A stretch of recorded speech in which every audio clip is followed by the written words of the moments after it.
Today I'm gonna be showing you how I take my selfies. But not just like selfies that look like selfies. Pictures that look like somebody else took them. This is how I maintain my IG baddie feed. So I am a professional model. I have been modeling since I was a kid, but the majority of what you see on my page is self-shot. Although I absolutely love doing shoots with trusted photographers. It's literally like one of my favorite things ever. I was like looking for some photos to include of like my really nice ones that I'm like super proud that I took of myself. However, these are the only YouTube friendly ones that I could find. So obviously these are not the best examples is the point that I'm getting at. So anyway, if you haven't seen my work, go check it out. I do some really cute like curated shoots that I put so much time, thought, and effort into. So I'm gonna start from like the easiest, cheapest, most budget-friendly way and then go to some more, just like more advanced options, but they're not advanced. I guess they just require more investment, I guess. This also obviously works for like video stuff, like Reels, TikToks, etc. And this is all like taken on your phone. I have no luck taking my own photos with a camera. Autofocus, like it literally never works. Remotes, but I can't get it right. I also use my front-facing camera for everything because if something's not going right and I can't see it, then I get very frustrated and it puts me in a mood. So I use the front-facing camera. Back camera's better quality, so if you're down to use that, definitely do that. Before getting into like the setup and stuff like that, I'm gonna talk about like the two ways to take the photo. One, hands-free, one, selfie remote. This is a selfie remote. I'm gonna have everything linked in the description. These are literally under $10 on Amazon. They can work for Apple, Android, and I love these. Super simple, super easy. You turn it on, it connects with Bluetooth, and then you can set up your phone in one of the many ways I'm gonna show you soon. And you can just take pictures. I'm gonna insert like a screen recording here. I have gotten pretty creative to try to like hide the selfie remote in my photos. So I'll kind of like just put it in my hand at my hip, like underneath my palm, and just like squeeze it, like squeeze it up against my body to press the button. Or I'll kind of just like put it down like lower out of frame. Sometimes I'll put it behind my head. Some different ways that I hide the remote with like poses or whatever. It's not a posing tutorial, but you know what I'm saying. You can be slick with it. That's my point. You don't have to literally point it at your phone to take the picture. So sometimes I choose to use that just because it's working out easier for me. But then there's also the app called Lens Buddy, which I really love because it's a hand-free option. You don't have to use a remote, you don't have to do anything. You open up the app, which I also show here. There's like a face tracking option, so it can keep like your face in focus, and it essentially has a bunch of different settings. You can change you know, the amount of time between photos, if the front camera's mirrored or not. And it basically just takes the pictures for you with like, you know, increments of time, which is nice. So you can have like some time to move around, change poses. The only thing is my app, for some reason, I can't get like any of the sounds to work. So I don't know when they're taking the picture all the time, especially if my phone's far away and I can't see, but that's probably just an issue that I have. And if you don't have a light, you can like click on your face, just click the little sun icon and like slide it up and it'll make it brighter. And I also like how you can go in like through the photos and you can thumbs up the ones you like and thumbs down the ones that you don't like, and then export like all of the ones that you thumbs up and save them to your camera roll. So that's really cool. So quickest, easiest thing. You only have, let's say, your laptop and your phone. You don't want to invest into any lights. You just want to work with what you got. You don't have a tripod even. It's okay, I got you. My bestie taught me this trick, actually. No tripod, no problem, baby. You can literally take your phone. If you have, obviously you need to have a pop socket on in order for this to work, but you can take your phone, put it on your laptop, and tighten the pop socket. Now you have a built-in DIY tripod. You can literally put this on your desk, sit in the chair, take pictures. You can put this on the floor to take pictures on the floor. You can also put just like literally a white screen, full screen on your laptop and put the brightness all the way up, and that will kind of give you an effect as if there is more light than there actually is. The best is to put it on a windowsill and then you get the natural light coming from behind it. That's really the best way to get photos. I don't get natural light like pretty much anywhere in my house, so that don't work for me. But yeah, another really good budget option is one of these little like desktop, tabletop ring lights. You do have to plug it in, and I'm pretty sure this one came with a phone mount. I'm not 100% sure, but the phone mounts are also under $10. Again, everything linked below, but this is a really good like cheap ring light that you can get. I don't have a plug close enough, but it has multiple different light settings. You can adjust it, the brightness, make it brighter, darker. You can make it more warm toned or more cool toned. This is amazing. I love this thing. Super lightweight, quick, easy, and affordable. You can mount your phone right here on this mount, put this on any surface, on the floor, on a desk, on a chair, and use the remote or the Lens Buddy app. Or self-timer. I just don't like self-timer, to be honest. It's annoying. You have to keep walking up to the phone and clicking it. Like, ugh, I don't have time for that. You can use self-timer and the selfie remote too. If you need a little extra time, you can click and just then get into your position. But yeah, the self-timer on the phone, just, it never works out for me. This is a little LED panel that you can clip onto your phone. I'm obsessed with this.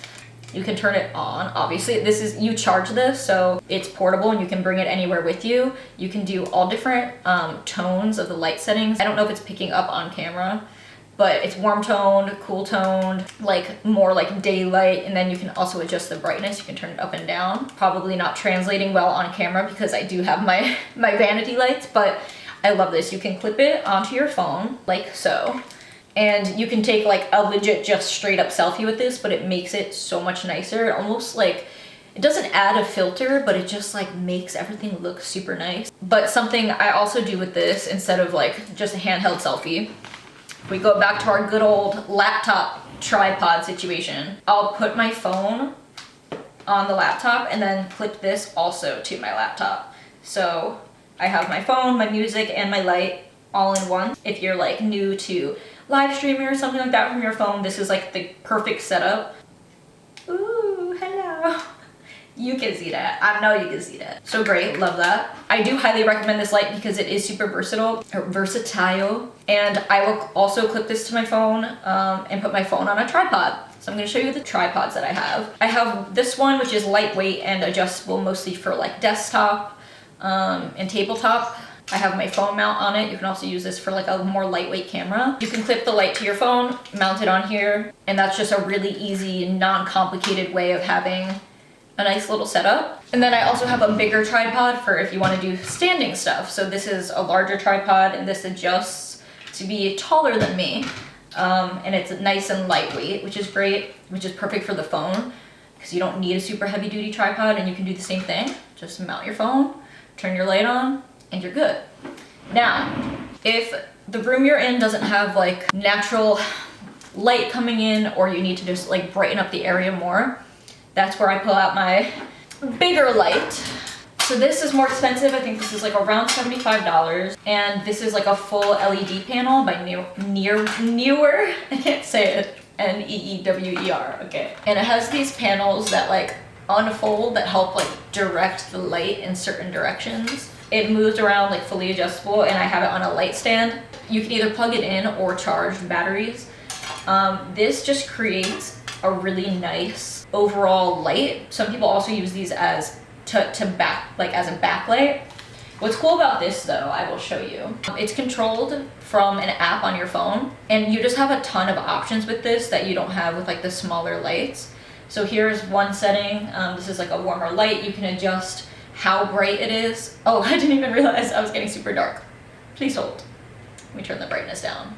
So you can adjust how bright it is, but the cool thing is you can do so many different things. You don't just have to do warm light, cool light. You can also do colored lights. So flash warning, because I'm not sure exactly what mode it's gonna go to. So flash warning. So yeah, this is one of the settings. It's gonna be really hard to tell again because I have my vanity lights on, but it's like flashing multiple different colors right now. You can do like, there's like a candle light setting, like a fireworks setting. So right now it's flashing like all different colors. Maybe if I turn it toward me, you can see a little more. Turn the brightness down, maybe that'll help. You can just do like solid colors too. It has the entire spectrum of colors you can choose, from like red to green to pink to blue to purple, orange. Like it has the entire color wheel available. So yeah, I love this light. I actually want to get another one so I can have two. I also have umbrella lights. I'm not showing them because I don't use them as often, and they get really, really hot. So I don't know if I would recommend them for everyone like indoors, but you can get like standard like umbrella lights also. But I feel like I tend more to use this. What I do when I'm like really like putting together a full look and I want to have like really nice photos, I'll put the big LED panel in the back, I'll put my tripod in front of the LED panel, put my phone on the tripod, and put this light on top. So I'm getting like a light that like expands more into the room, and then a light that's like a little closer and more focused on my face. And this is just what works for me and how I tend to get the best results, especially because I do have glasses and I wear them almost all the time. And the ring light sometimes tends to completely block my eye out. You do get this reflection in your glasses also, but it's usually just like a couple of dots like bordering your glasses, which to me is less intrusive, I guess. And again, like I'll have this whole setup and I'll just use Lens Buddy or my remote. This larger LED panel, you can take it off the stand, which it doesn't come with a stand, but you can take it off the stand and put it on the floor and like angle it up toward the wall to get like a colorful backlight, which is exactly what I did to get this selfie. I put that light on the red setting and put it on the floor right behind me, facing the wall, and then just use this little LED light clip, and that's how I got that. As far as editing, I do very kind of just like simple basic tweaks. How do I explain it? Just like leveled up a little bit. So I'll do some just light like skin smoothing. I'll use the details, like a details tool to make my tattoos stand out if they're a little blurry. And I like using the actual like editor in your photos, like in your camera roll. You can adjust like all the lighting and stuff like that. Sometimes I click the auto button and it makes the photo look so much better because it does like the contrast, the brightness, the brilliance, the shadows and the highlights for you. And you can kind of like go in and adjust it there. So that's super helpful. I almost always have to do that. I always have to, even though I do all of this with the lighting and stuff like that, I still usually have to like do some kind of tweaking to it.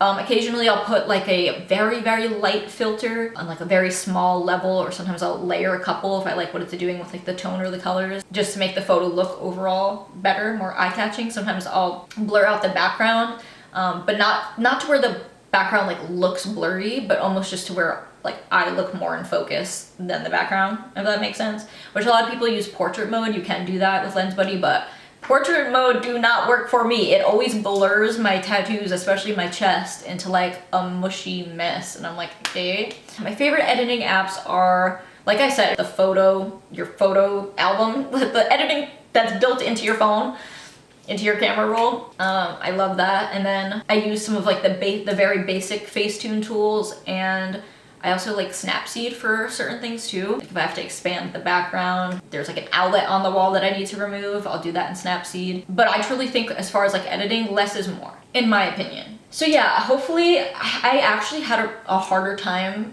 explaining and articulating all this stuff, harder than I thought. But hopefully I got the message across, got my point across, and you were able to take something from this. And go be your best self, go be your baddest self. Have fun with it. Try to not do what I do and get discouraged if the photos start coming out bad. Just switch it up, you know? If the standing, you're not liking how it looks, get on the floor, try something different, go into a different room, change the light setting to a warmer setting or a cooler setting. You gotta be a problem solver. You gotta be on your toes. Just mess around with it. Try not to get too discouraged and just like have fun, you know? Make sure you're playing music while you're taking pictures. Whatever's gonna get you in your mood. Try to have fun with it. Be gentle with yourself and have a good time. This may sound like I'm taking it way too seriously, but I mean, it's my job. It's part of my job, so I take it a little seriously. But it's also my art, it's my creativity, it's my joy, it's my passion, it's my fun. So hope you got something out of this, and I'll talk to you soon. Bye.